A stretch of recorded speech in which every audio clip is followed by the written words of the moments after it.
మోడీని ముస్లింలకు వ్యతిరేకంగా చిత్రీకరించడంలో చాలా పెద్ద సక్సెస్ అవుతున్నాయి విపక్షాలు. కానీ ఆయన దాన్ని తిప్పికొట్టడానికి చేయడానికి నాటకాలు ఆడలేడు. నెత్తిన టోపీ పెట్టుకునినో లేకపోతే మసీదుకెళ్ళినో ఫోటోలు దిగలేడు. ఎందుకంటే ఎవరి మతాన్ని వాళ్ళు పాటించాలి, నాటకాల కోసం రాజకీయాల కోసం అట్లాంటిది అక్కర్లేదంటాడు. అదే సందర్భంలో ముస్లిం ఆడపిల్లల కోసం త్రిబుల్ తలాక్ సమస్య పరిష్కరించడమైనా, ఆ తర్వాత తీసుకొచ్చినటువంటి ఇతర చట్టాలైనా ముస్లింలకి ప్రయోజనాల కోసమే చేసుకొచ్చాడు అతను.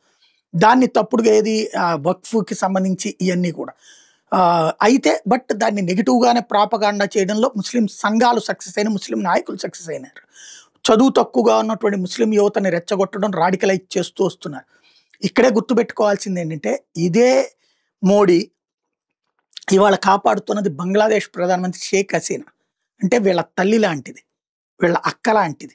షేక్ హసీనాని చంపేయడానికి కుట్రలు పన్నుతుంటే కాపాడి తీసుకొచ్చారు.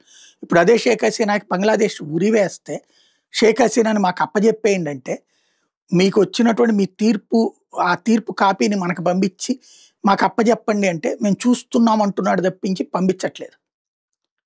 ఇది అతిపెద్దదైనటువంటి, ఓ రకంగా చెప్పాలంటే భారతదేశాన్ని యుద్ధానికి సన్నద్ధం చేస్తున్నాడు ఒక ముస్లిం మహిళని కాపాడటం కోసం.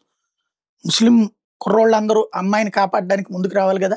ముస్లిం యువత అంతా ఈ దేశంలో ఉన్నటువంటి వాళ్ళందరూ హసీనాని కాపాడడానికి ముందుకు రావాలి కదా. ఎందుకంటే అక్కడ మెజారిటీ హసీనాదే, ముస్లింలే అక్కడ కూడా.